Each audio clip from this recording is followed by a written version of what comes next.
95वां अध्याय पुराण वाचन श्रावण और पठन की फलश्रुति। पुलस्त्य बोले, नारद जी, मैंने आपसे इस अत्यंत पावन पुराण का कथन किया है। इसको सुनने से मनुष्य उत्तम यश और भक्ति से संपन्न होकर विष्णुलोक को प्राप्त करता है। जैसे गंगा जल में स्नान करने से सारे पाप धुल जाते हैं, वैसे ही इस पुराण का श्रवण करने से सारे पाप नष्ट हो जाते हैं। ब्राह्मण वामन पुराण का श्रवण करने वाले मनुष्य के शरीर एवं कुल में रोग तथा अविचार कर्म मतलब मारण, मोहन, उच्चाटन आदि से उत्पन्न घातक प्रभाव नहीं होता। विनय पूर्वक विष्णु का अर्चन करते हुए श्रद्धा से विधान के अनुसार नित्य इस पुराण के सुनने वाले मनुष्य के सारे पाप नष्ट हो जाते हैं और उसे दक्षिणा के सहित अश्वमेध यज्ञ करने तथा सोना, भूमि, अश्व, गौ आदि तथा रथ के दान का फल प्राप्त होता है। इस पुराण का एक चरण मतलब भाग भी सुनने वाला मनुष्य, पुरुष तथा स्त्री पृथ्वी में पावन एवं अत्यंत पुण्यवान हो जाता है।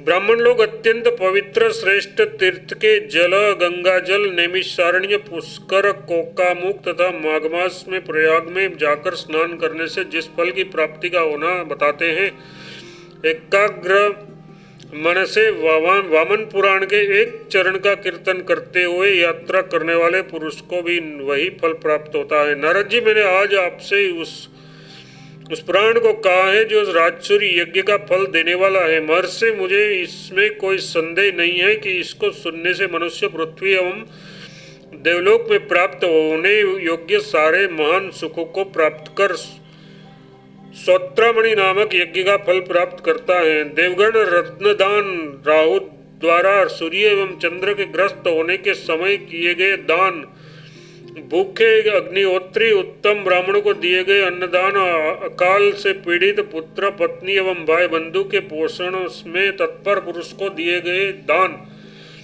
देवता, अग्नि एवं ब्राह्मणों की सेवा में लगे रहने वाले व्यक्ति को तथा माता पिता और ज्येष्ठ भाइयों को दिए गए दान से जिस फल का प्राप्त होना बताते हैं, वह फल मनुष्य इस वामन पुराण का पठन करने से प्राप्त कर लेता है। नारद जी, वामन पुराणों में 14वां उत्तम पुराण है। उसमें मुझे संदेह नहीं है कि इसका श्रवण करने से पापों का समुदाय एवं महापातक भी शीघ्र नष्ट हो जाते हैं। मुनि ब्राह्मण देव, वामन पुराण का पाठ करने, सुनने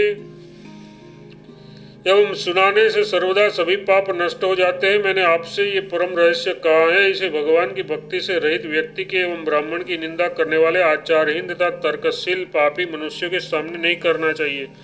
देवों के कारण वामन रूप धारण करने वाले अमित पराक्रमी श्री नारायण भगवान को नमस्कार है और सांग, चक्र, खड़ग तथा गदा धारण करने वाले पुरुषोत्तम भगवान को नमस्कार है।